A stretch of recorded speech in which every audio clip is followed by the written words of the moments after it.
إلا الله لا إله إلا الله لا إله إلا الله ما لنا رب سواه.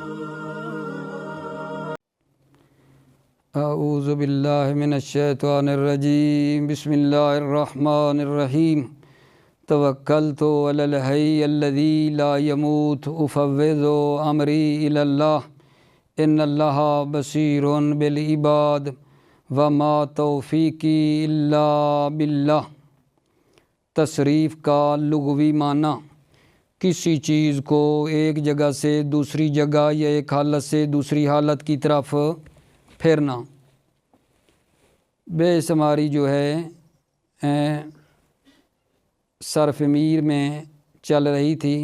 صرف میر کی جو ہے ابتدا میں ہم نے عرض کیا تھا کہ عربی کلمات کی 3 قسمیں ہیں عزیزو. عربی کلمات کی 3 قسمیں ہیں: اسم، فعل، حرف. تو سوال ہے یہاں کہ یہ جو کہا ہے کہ عربی کلمات کی 3 قسمیں کیوں ہیں؟ 3 کیوں ہیں؟ 4 کیوں نہیں ہیں؟ عربی کلمات کی 3 قسمیں ہیں، 3 ہے: اسم، فعل، حرف. 4 کیوں نہیں ہیں؟ تو جواب عرض خدمت ہے کہ وہ جو مطلب ہے کلمہ ہیں یا مستقل معنی کے اوپر دلالت کرتا ہے یا مستقل معنی کے اوپر دلالت نہیں کرتا. اگر مستقل معنی کے اوپر دلالت نہیں کرتا تو وہ حرف ہے، جیسے من اور الا.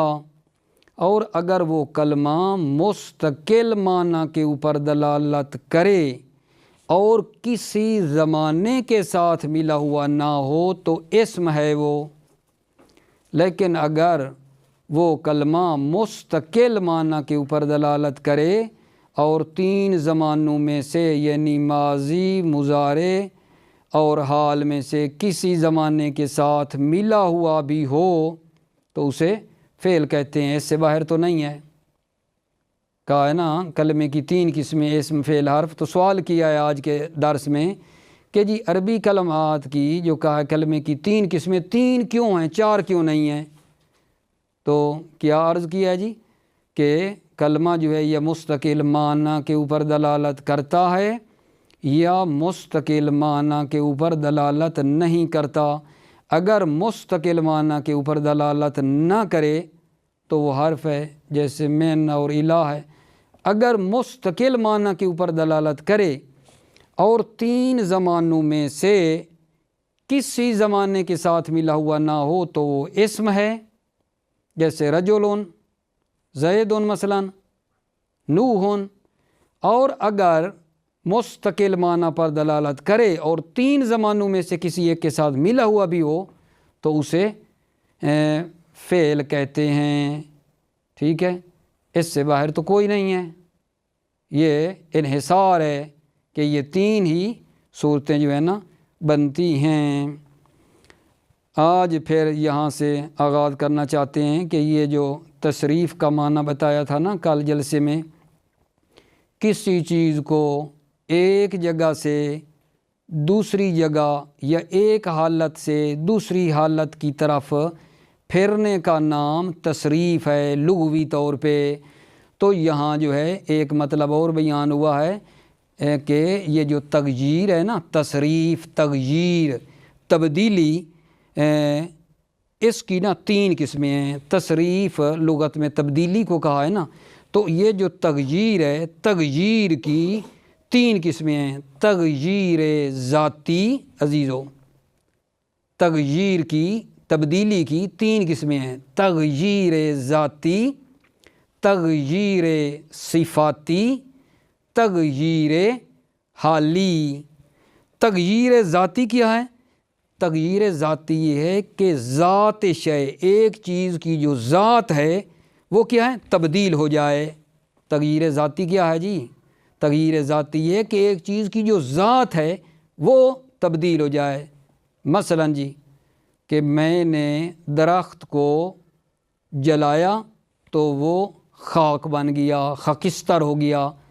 اب وہ درخت جو تھا، لکڑی جو تھی درخت، وہ چوب سے آگے کیا بن گئی؟ خاکستر، خاک ہو گئی، تو تبدیل نہ ہو گئی، ذات ہی اس کی تبدیل ہو گئی۔ اسے کہتے ہیں تغییر ذاتی۔ اور ایک ہوتی ہے تغییر صفاتی۔ تغییر صفاتی یہ ہے کہ ایک چیز کی جو ہے نا صفت تبدیل ہو جائے، ذات نہ تبدیل ہو، صفت اس شے کی تبدیل ہو جائے تو اسے تغییر صفاتی کہتے ہیں۔ مثلا کوئی اگر عرض کروں کاغذ کو رنگ کیا تو وہ مثلا سرخ ہو گیا، کاغذ تو تبدیل نہیں ہوا نا، ٹھیک ہے، صفت اس کی تبدیل ہو گئی ہے، رنگ کرنے سے وہ کیا ہو گیا؟ سرخ ہو گیا۔ کاغذ کو رنگ کیا تو سرخ ہو گیا، کاغذ تو کاغذ ہے، اس کی صفت تبدیل ہو گئی ہے کہ وہ گیا سرخ ہو گیا، یہ تغییر صفاتی ہے۔ اور تیسری جو تغییر حالی ہے۔ تغییر حالی میں کیا ہوتا ہے؟ حال شے، ایک چیز کا حال جو ہے نا وہ تبدیل ہو جائے، جیسے مثلا صار الخمر خلن، شراب سرکہ ہو گئی، تو جو شراب تھی وہ ایک حالت سے دوسری حالت میں تبدیل ہو گئی، یعنی شراب جو تھی وہ سرکہ میں تبدیل ہو گئی۔ یہ جو تغییر کا لغوی معنی بتایا ہے، یہ یہاں سے 3 اس کی قسمیں بیان کی ہیں، یہاں سے کہ تغییر کی 3 قسمیں ہیں۔ تغییر یعنی تبدیلی، تغییر ذاتی، تغییر صفاتی اور تغییر حالی۔ تغییر ذاتی کیا کہا ہے؟ تغییر ذاتی یعنی ذات شے تبدیل ہو جائے، جیسے آپ نے ایک چیز درخت وغیرہ کو جلایا تو وہ خاک بن گئی، خاکستر ہو گئی، یا ذات شے جو ہے تبدیل ہو گئی ہے۔ تغییر صفاتی کیا ہے کہ اس شے کی صفت تبدیل ہو جائے دوسری چیز میں، خود وہ ذات تبدیل نہ ہو۔ جیسے مثلا کاغذ کو رنگ کیا عزیزو تو وہ سرخ ہو گیا، کاغذ جو ہے وہ دوسری مطلب ہے صفت میں چلا گیا، سرخ ہو گیا۔ یہ تغییر صفاتی ہے۔ اور ایک تغییر تیسری کیا ہے؟ تغییر حالی، یعنی اس چیز کا حال جو ہے نا وہ تبدیل ہو جائے۔ جیسے مثلا کہتے ہیں کہ جو شراب ہے وہ سرکہ ہو گئی، شراب سرکہ ہو گئی، تو یعنی وہ اس حالت سے نکل کر دوسری حالت میں تبدیل ہو گئی۔ تو یہاں تغییر کی لغوی تعریف کی اور تغییر کی آگے 3 جو ہے نا اس کی قسمیں بیان کیں۔ تغییر کا جو اصطلاحی معنی تھا کیا تھا؟ ایک لفظ کو مختلف صیغوں میں گھمانا تاکہ اس سے مختلف معنی حاصل ہوں، ٹھیک ہے۔ مثال کل کیا دی تھی؟ ضرب، زواد ریبے، ضرب والا مادہ ہے، اس کو جو ہے گھمایا، ٹھیک ہے، کبھی ضربا بنا، کبھی یضربو، کبھی ضاربون، دیکھا معنی جو ہے نا تبدیل ہوتے جا رہے ہیں۔ ضربا اس ایک آدمی نے مارا، یضربو ایک آدمی مارتا ہے یا مارے گا، ضاربون وہ ایک آدمی جو ہے مارنے والا ہے، ٹھیک ہے۔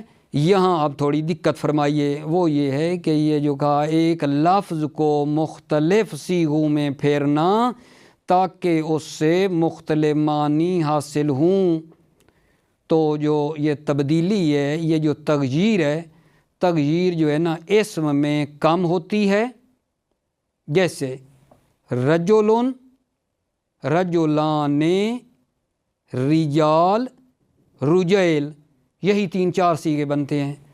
اسم کو اگر گھمائیں گے نا تو یہ 3-4 صیغے ہی بنتے ہیں، ٹھیک ہے۔ رجل ایک آدمی، رجلان 2 آدمی، رجال زیادہ مرد، رجیل چھوٹا مرد تصغیر ہے۔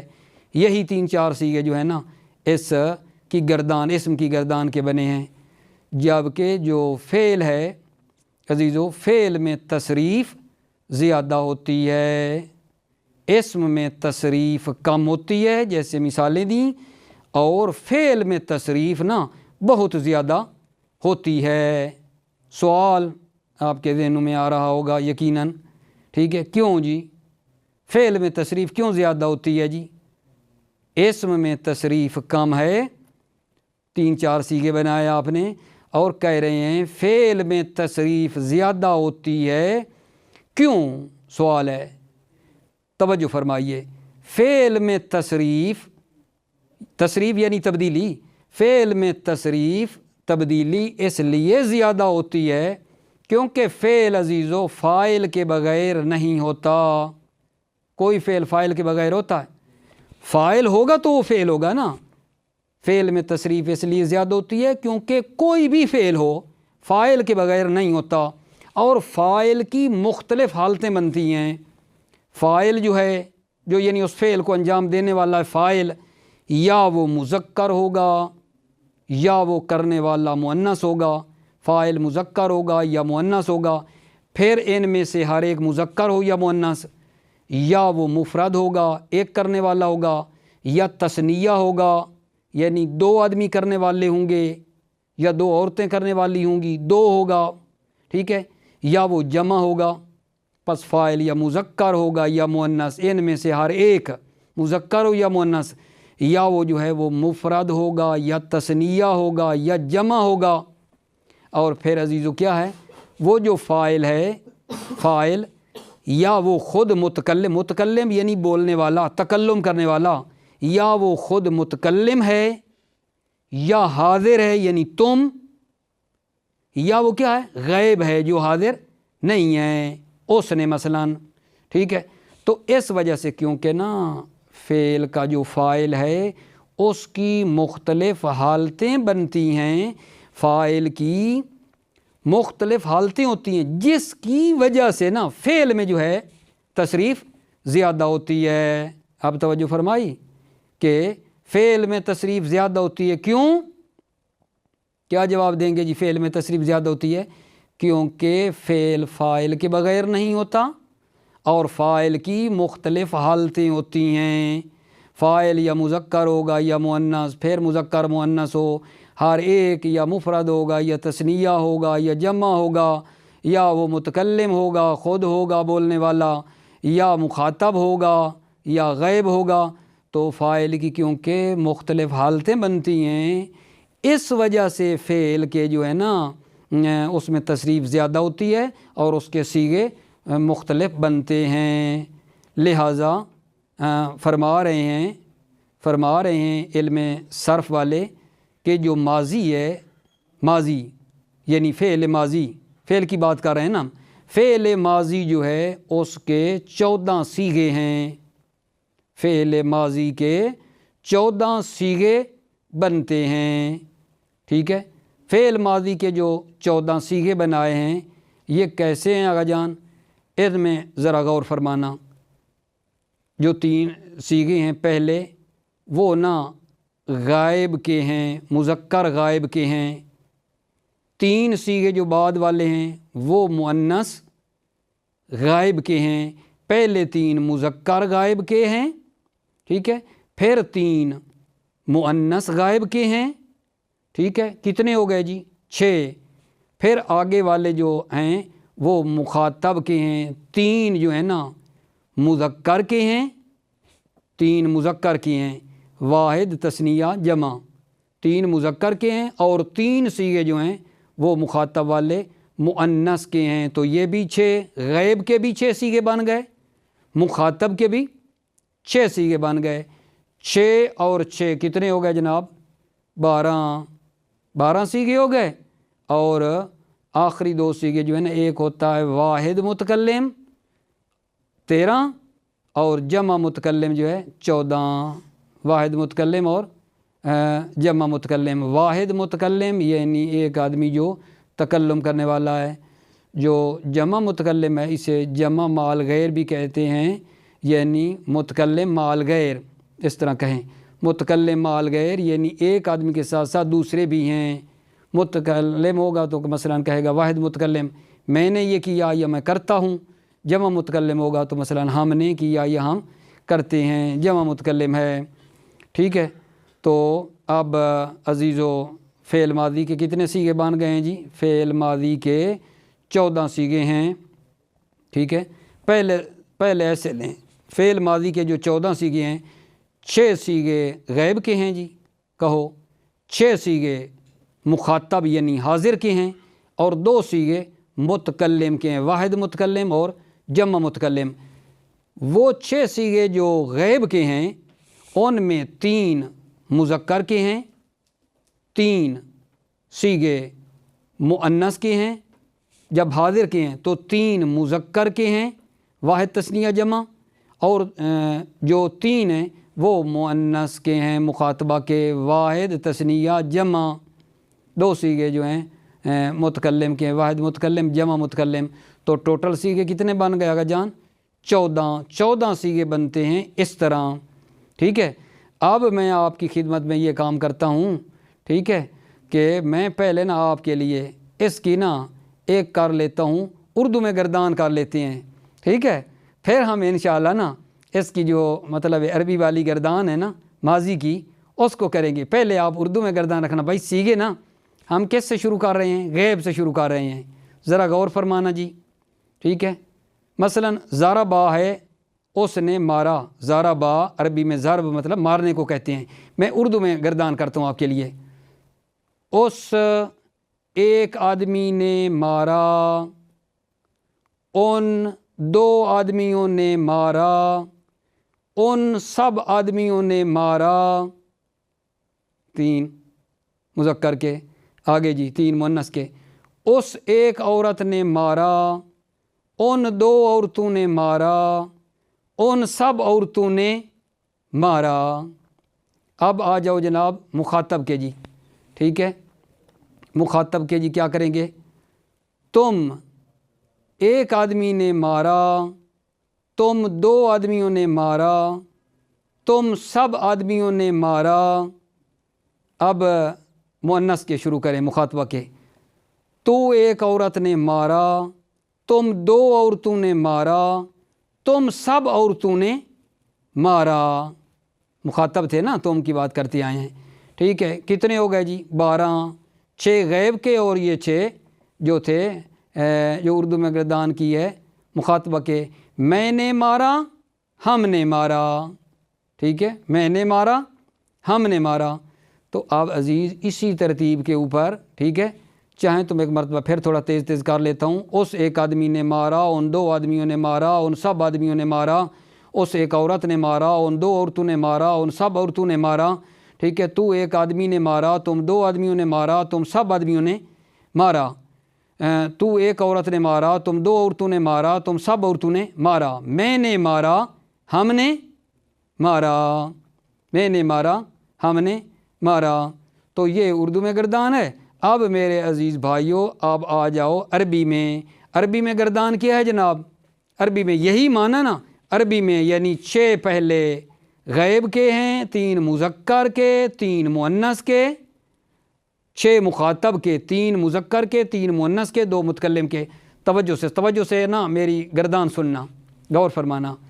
ضربا، ضربا، ضربو، ضربت، ضربتا، ضربنا، ضربتا، ضربتما، ضربتم، ضربتے، ضربتما، ضربتنا، ضربتو، ضربنا۔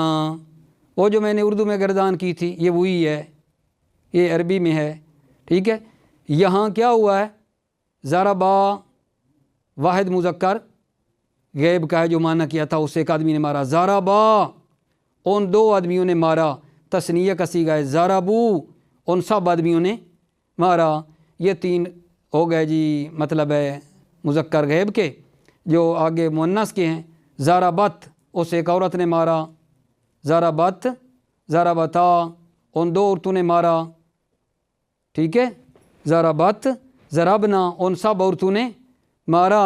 اور پھر جو جناب علی مخاطب کے شروع کرو گے تو کیا کہو گے؟ ضربتا تو ایک آدمی نے مارا، ضربتما تم 2 آدمیوں نے مارا، ٹھیک ہے۔ ضربتم تم سب آدمیوں نے مارا، ضربتے تو ایک عورت نے مارا، ضربتما تم 2 عورتوں نے مارا، ضربتنا تم سب عورتوں نے مارا، ضربتو میں نے مارا، ضربنا ہم نے مارا۔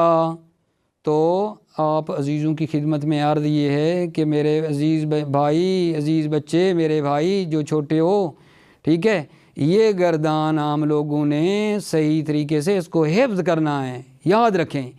اس صرف میں گردانیں ہیں بہت زیادہ، اگر ہم نے یہ گردانیں یاد نہ کیں اور آپ کہیں کہ ٹھیک ہے علم صرف کے صیغے ہمیں سمجھ میں آ جائیں، مشکل ہو جائے گا، ٹھیک ہے۔ میں آپ کے لیے انشاءاللہ قرآن مجید سے نہ مثالیں دوں گا کہ تاکہ آپ کا شوق بڑھ جائے کہ اگر آپ نے یہ ماضی کی گردان صحیح یاد کر لی تو قرآن مجید میں جو اس طرح کے صیغے استعمال ہوں گے اسی وزن پہ آپ نے اسی طرح معنی کر لیں گے کہ صیغہ یہ کون سا ہے، غیب کا ہے، حاضر کا ہے، متکلم کا ہے، ٹھیک ہے، مادہ جس قسم کا ہوگا اس کے مطابق آپ اس کا معنی کریں گے، ٹھیک ہے۔ تو یہ جو ماضی کی ہم نے گردان کی ہے، ٹھیک ہے، اس کے بعد ایک نا مضارع کی گردان شروع ہو رہی ہے، لیکن میں عرض کرنا چاہتا ہوں اسی ماضی کی جو ہم نے گردان کی ہے، ٹھیک ہے، آیا اس کا جی فائدہ کیا ہوگا؟ ٹھیک ہے، میں تو بھائی معذرت چاہتا ہوں عزیزو، شروع میں آیا نا مدرسے میں جب میں داخل ہوا، ٹھیک ہے، تو کسی نے بھی خاص نہ رہنمائی نہ کی کہ یہ ضربا یضربو جو تم حفظ کر ضربا ضربا ضربو ضربا ضربتا ضربنا، بھائی کس لیے پڑھتے ہو ایسے دماغ خراب کر رہے ہو بار بار ضربا ضربا ضربا ضربو، ٹھیک ہے۔ یعنی جو ہے نا یہ میں عزیزوں کی خدمت میں عرض کر دوں، جب تک یہ علم صرف صحیح نہیں آئے گا، قرآن فہمی صحیح نہیں آئے گی، بھاری عالم صحیح جو ہے نا صحیح اچھے عالم نہیں بن سکتے ہم لوگ جب تک یہ نہ آئے۔ جب یہ صحیح آئے گی اس وقت صحیح قرآن سمجھ میں آئے گا، صحیح حدیث سمجھ میں آئے گی، ممبر پہ جاؤ گے، خطاب کرو گے، صحیح بولو گے، عربی غلط نہیں بولو گے، ٹھیک ہے۔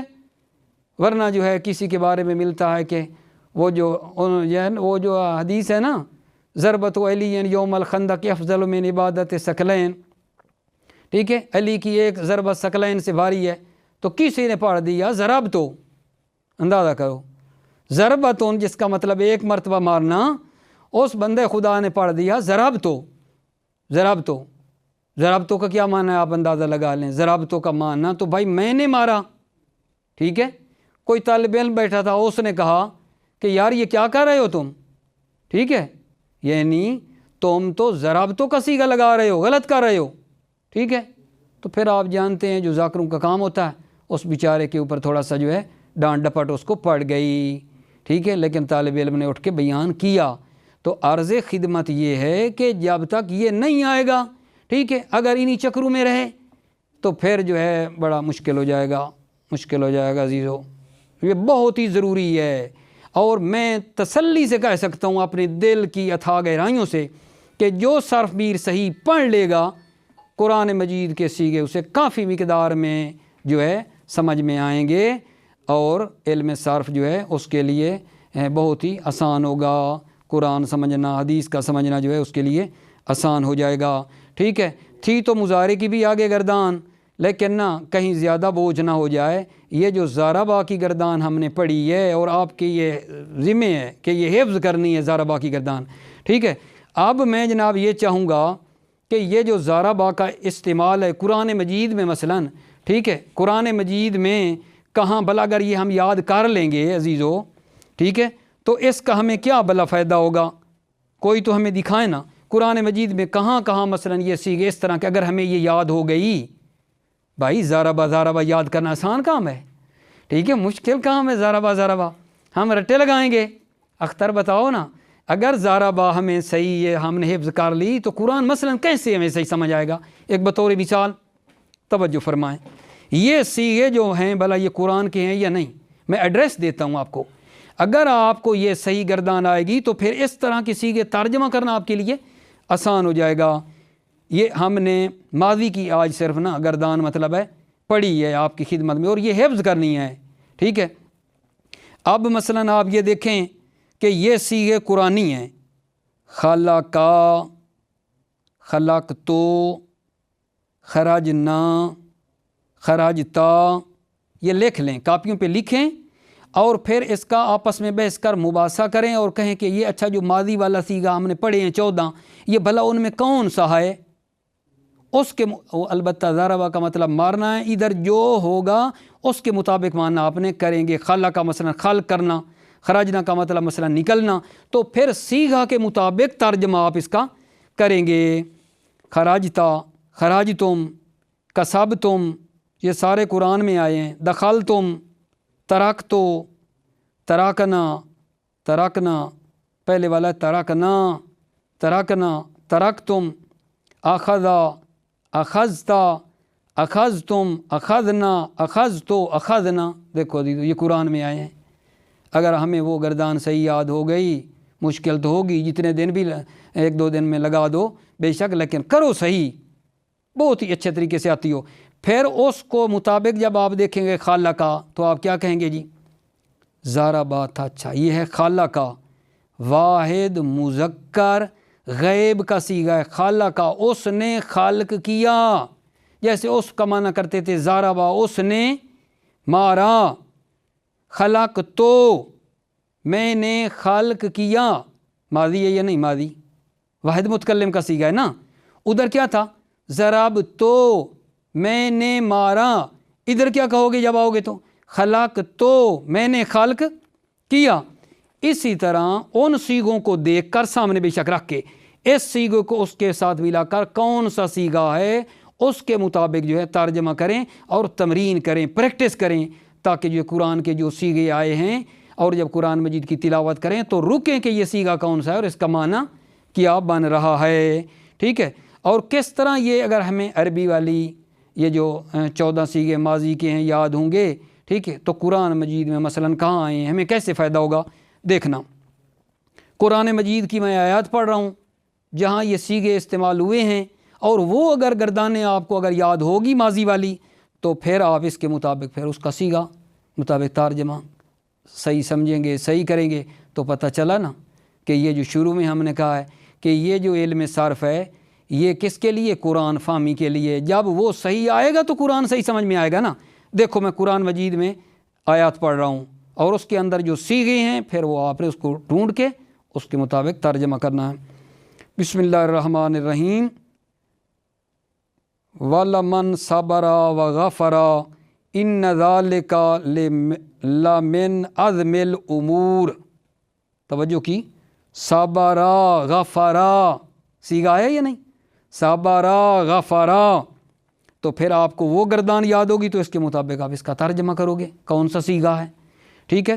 یہ قرآن مجید کی اگر آپ آیت ڈھونڈنا چاہیں سورہ شورا آیت نمبر 43، آیت نمبر 43 ہے 43، ٹھیک ہے، یہ آیت کا نمبر ہے، ادھر سے بھی دیکھ سکتے ہیں۔ اگلی آیت دیکھیں، وَحَمَلْنَاهُمْ فِي الْبَرِّ وَالْبَحْرِ وَرَزَقْنَاهُمْ مِنَ الطَّيِّبَاتِ۔ عزیزو غور فرماؤ، یہ کیا ہے؟ حملناہم کون سا صیغہ ہے؟ اس کے مطابق پھر اس کا ترجمہ کرو گے، وہ آئے گی نا، وہ ماضی والی گردان آئے گی تو پھر اس کے مطابق حملنا کا پتہ چلے گا یہ صیغہ کون سا ہے۔ یا آگے ترکنا، رزقنا جو پڑھا ہے، رزقنا صیغہ کون سا ہے اس کے مطابق ترجمہ کریں گے، ٹھیک ہے۔ من الطیبات، یہ اس آیت کا جو ایڈریس ہے جی سورہ اسراء آیت نمبر 70 ہے عزیزو، ٹھیک ہے۔ کتنی مفید ہے بھلا یہ صرف میر، کتنی اگر ہمیں یہ ماضی والی گردان صحیح فٹ یاد ہو تو کتنے اچھے صیغے ہم نکال سکیں گے، کیسا مزہ آئے گا آپ کو، ٹھیک ہے۔ اگلی آیت سنو، وَتَرَكْنَا يُوسُفَ عِنْدَ مَتَاعِنَا، تَرَكْنَا يُوسُفَ عِنْدَ مَتَاعِنَا، یہ تَرَكْنَا محل شاہد ہے، یہ آیت نمبر سورہ یوسف آیت نمبر 17 ہے، ٹھیک ہے۔ دیکھیں بار بار کہہ رہا ہوں، وہ گردان آئے گی تو پتہ چلے گا نا یہ تراکنا کون سا صیغہ ہے، اس کے مطابق ترجمہ کرو گے، ٹھیک ہے۔ قرآن کریم کی اگلی آیت ہے، حل علمتم ما فعلتم بیوسف واخیہ اذ انتم جاہلون، آیت نمبر جی سورہ یوسف آیت نمبر 89 ہے۔ صیغے آئے ہیں یا نہیں؟ علمتم، فعلتم، جی، تو اس کے مطابق ہم ترجمہ کریں گے۔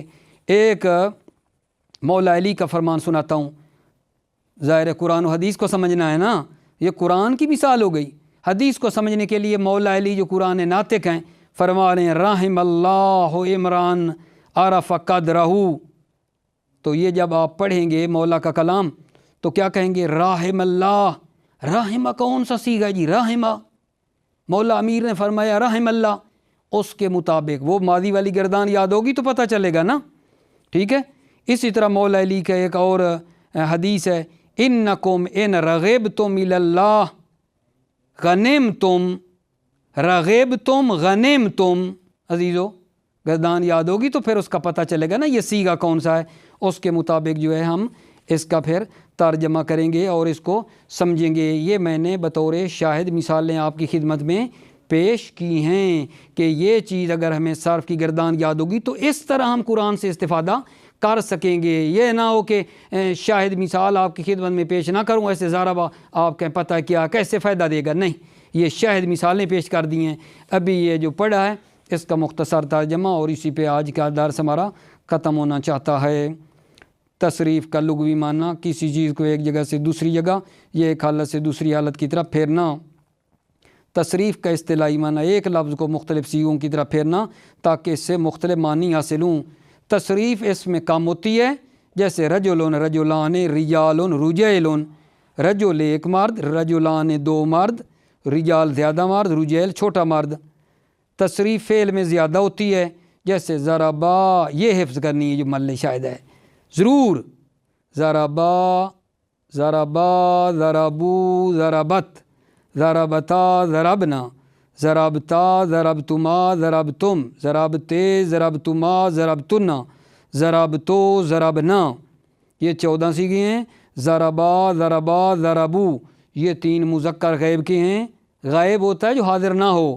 ضربت ضربتا ضربنا، یہ جناب مؤنث غائبہ کے ہیں۔ ضربتا ضربتما ضربتم، یہ جمع مذکر مخاطب کے صیغے ہیں۔ ضربتے ضربتما ضربتنا، یہ مؤنث مخاطبہ کے۔ ضربتو ضربنا واحد، ضربتو واحد متکلم، ضربنا جمع متکلم۔ اور کل انشاءاللہ مضارع کی گردان جو ہے آپ کی خدمت میں بیان کریں گے، اور یہ بیان کریں گے کہ حرف میں تصریف نہیں ہے، کیوں نہیں ہوتی بتائے گا۔ ابھی پڑھا نا کہ اس میں تصریف کم ہے، فعل میں زیادہ ہے، اور کل والے جلسے میں دیکھنا کہ حرف میں تصریف ہوتی ہی نہیں ہے اور کیوں نہیں ہوتی۔ انشاءاللہ موفق مؤید باشی۔ السلام علیکم ورحمۃ اللہ وبرکاتہ۔